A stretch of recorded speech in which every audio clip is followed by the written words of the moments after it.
Hi, everybody. It's Kim Shivler. Welcome. Today, we're going to talk about microlearning.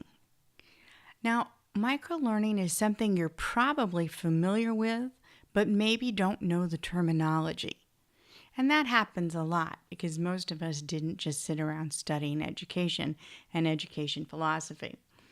So, if you've ever been in a software, for example, so maybe I'm in Photoshop and I'm trying to figure out what to do with my layers, as opposed to always keeping that information in my mind, I frequently look it up again as I go back to it.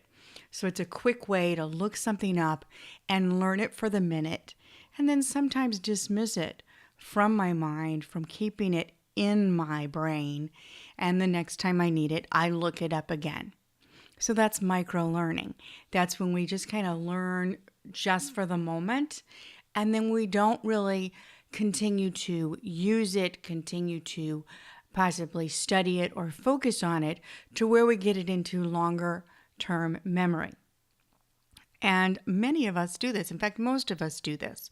We're all overwhelmed with content and information that trying to get it and study it and keep it in our brain is very difficult.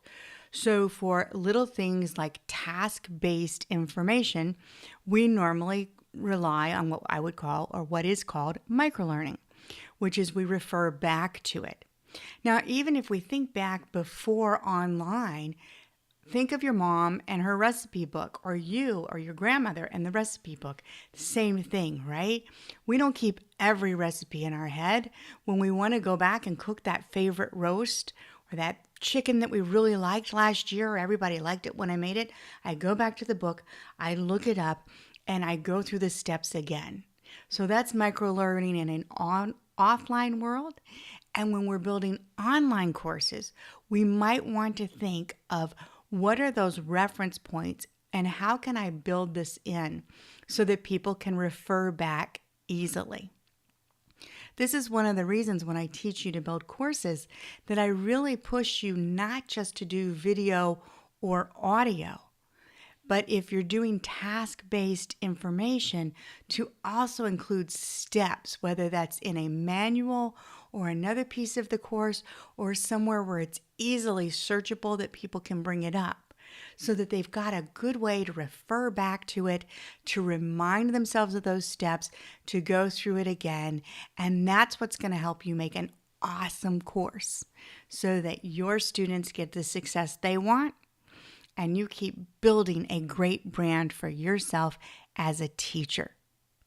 So that's a quick introduction to microlearning. And I want you to start thinking about how can I integrate this into my classes? Where does it make sense? And in our content creation class, we're going to have a lesson on this that takes it even a little deeper.